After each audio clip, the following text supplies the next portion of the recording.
Hey everyone, আসসালামু আলাইকুম, welcome back to Fatema Islam. Hope you are well. আজকে তোমাদের সাথে আমি দারুণ একটা জিনিস শেয়ার করব, সেটা হচ্ছে এটা দেখো, আমার গোল্ডেন নোজপিন। অনেক দিন বাসায় থাকতে থাকতে এটা একটু কালো হয়ে গেছে, কারণ অনেক দিন পরার পরে বাসায় এমনি রেখে দিলে কালো হয়ে যায়। তো আজকে এটাকে আমি ক্লিন করব। আর তোমরা যারা স্বর্ণকারের কাছে যে টাকা খরচ করে ক্লিন করো, তাদের জন্যই এই টোটকাটা। যাই হোক, আমার বোনের কিচেনটা একটু নোংরা, কারণ এই মাত্রই রান্না করা শেষ হলো। এখন হচ্ছে আপা সবকিছু গোছাইতেছে, আর এর মধ্যেই আমি ভিডিও মেক করতেছি। তোমরা একটু অ্যাডজাস্ট করে নিও। আমি ফার্স্টে একটু পানি গরম করে নিচ্ছি, আর এটা একদম ফোটানোর দরকার নেই, গরম হলেই হবে। উষ্ণ গরমের থেকে একটু বেশি গরম হতে হবে। পরিমাণ নিবা ওই হিসাবে পানি নিবা, যেন গোল্ডগুলা এর মধ্যে ভিজিয়ে রাখতে পারো। যাই হোক, আমার পানি গরম করা হয়ে গেছে প্রায়। এখন আমি শ্যাম্পু নিচ্ছি, টুথপেস্ট নিচ্ছি, আর নিচ্ছি একটা লেবু 4 ভাগের 1 ভাগ। এই যে দেখতেই পাচ্ছ সবকিছু রেডি, আর একটা বাটিও রেডি। এখন আমি লেবুটা চিপড়ে নেব,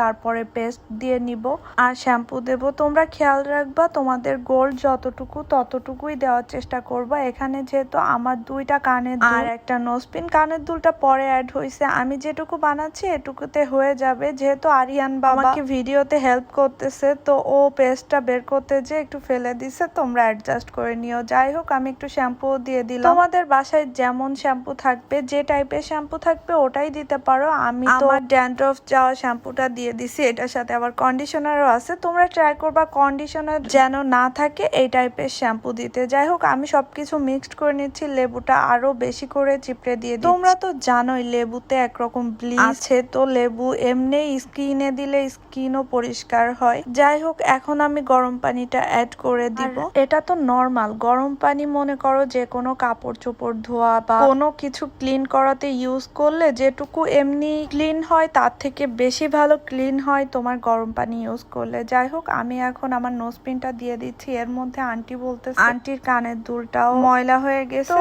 আন্টির কানের দুলটাও আমি এর মধ্যে অ্যাড করে দিলাম, আর একটু লেবুও দিয়ে দিলাম। লেবুতে গোল্ড পরিষ্কার করতে দারুণ কাজ করে। যাই হোক, আজকের টোটকাটা কিন্তু দারুণ ভাবে কাজে লাগবে, আর তোমরা সবাই এভাবে একবার হলেও ঘরে গোল্ড ক্লিন করে দেখতে পারো। আমার 10 মিনিট রাখা হয়ে গেছে, তোমরা চেষ্টা করবা 20 মিনিট রাখার জন্য।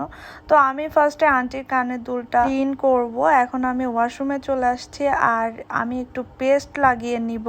তোমরা বাসায় থাকা পুরানো ব্রাশের সাহায্যেও এটা করতে পারো। আমার কাছে যেহেতু এই নেইল ক্লিন করা ব্রাশটা ছিল, আমি এটাই ইউজ করতেছি। একটুখানি পেস্ট নিয়ে নিবা, দেন গোল্ডটাকে হাতে নিয়ে ভালো করেই ঘষবা। তো আমি সবকিছু ঘষাঘষি করে নিচ্ছি আর কি, নোজপিন এবং কানের দুল। যাই হোক, এই হচ্ছে আমার নোজপিনের ফাইনাল লুক। তোমরা কি কিছু চেঞ্জ দেখতে পাচ্ছ? চকচক করছে না? তোমাদেরটাও চকচক করবে, আমি কখনো বিশ্বাস করতাম না। তো এই ফার্স্ট টাইম করলাম, তোমাদের সাথে শেয়ার করলাম। কেমন লাগলো আজকের ভিডিওটা? ভালো লাগলে স্বর্ণকারের দোকানে যে টাকা খরচ না করে নিজেরাই ক্লিন করে ফেলো।